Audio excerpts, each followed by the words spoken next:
Cari amici di mattoscacco.com, allora vediamoci ancora qualche bella trappola, qualche tattica che si può utilizzare sin dall'apertura. Ovviamente dipende da che tipo di apertura si va a impostare. Allora, il bianco gioca pedone dai 2 in E4. Il nero risponde con pedone in E6, segue poi pedone in D4 e classica risposta. Ora si può sicuramente avanzare, oppure la teoria dice che si può giocare anche cavallo in C3. Se il nero decide di inchiodare il cavallo, per evitare che appunto possa poi recuperare il pedone, spinta alfiere in D7, per esempio appunto come se fosse una mossa debole, questa non è una mossa molto utile. Alfiere in D3,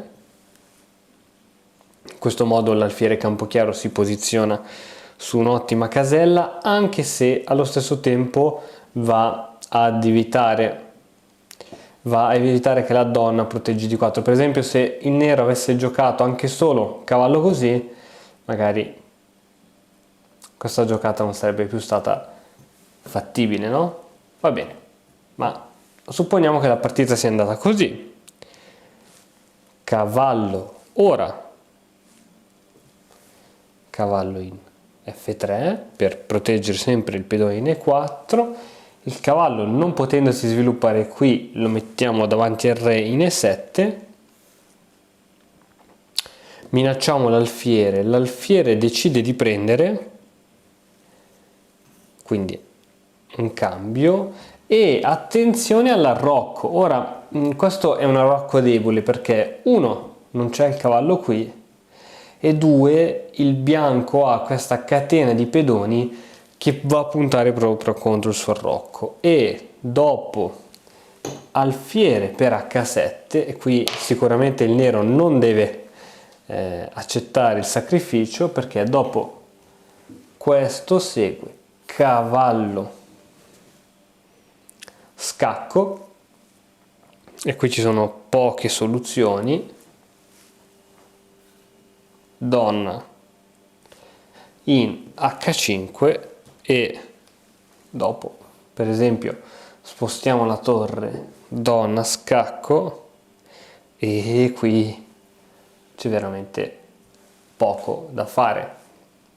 Supponiamo che il bianco appunto decide di continuare con donna in H8 scacco. Qui l'unica mossa valida disponibile per il nero è quella di proteggersi interponendo il cavallo.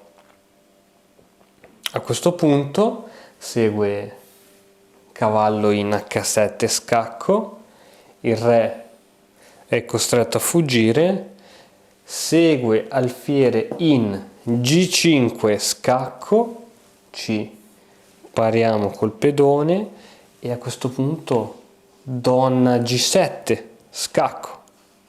Ritorniamo invece ancora in questa posizione. Dopo il matto di prima, il bianco ha giocato cavallo in H7 scacco, il re scappa,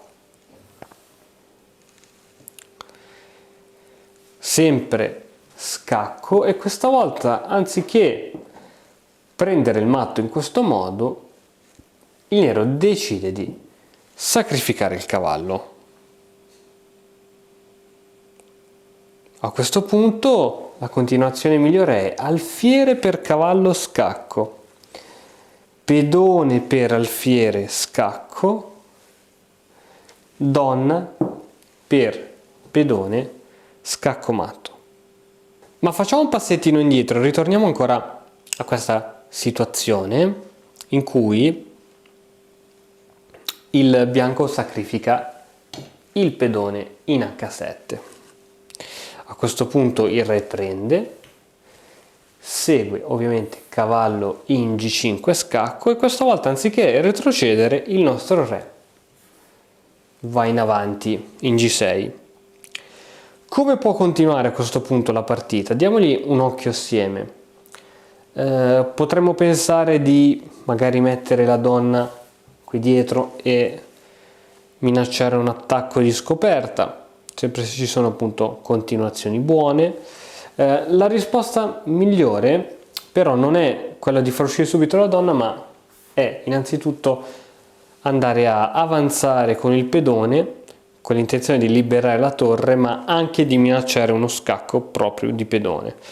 Supponiamo una mossa qualsiasi, perché qui ogni mossa non è che libera il nero da chissà che. Supponiamo che si sposta la torre in questo modo. Scacco di pedone, e ora veramente l'unica continuazione buona è quella di andare dietro al pedone, ma andando dietro al pedone il re viene minacciato dall'alfiere. La cosa che si può fare è avanzare, ma se si avanza non si ha alcun tipo di speranza, perché segue questo scacco matto. Non è possibile andare qui perché c'è il cavallo, qui c'è l'alfiere, qui c'è la donna, qui c'è il cavallo, qui c'è il pedone, qui c'è il pedone. Quindi questa mossa non servirebbe. Il re è costretto ad andare qui dietro. A questo punto, con un attacco di scoperta, cavallo cattura e6 minacciando la donna, il gioco è finito. Bene, siamo ritornati nuovamente a questa situazione in cui l'alfiere si sacrifica per il pedone in H7. Il re cattura, segue sempre lo scacco di cavallo e il re va in G6.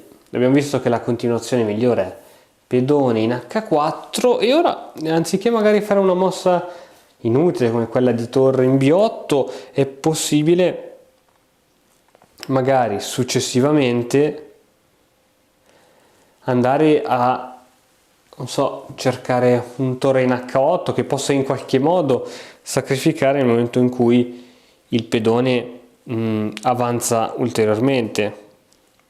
Abbiamo quindi il pedone che avanza in H5, e questa volta il nero può sacrificare un pezzo pesante come la torre pur di cercare di rimanere in gioco.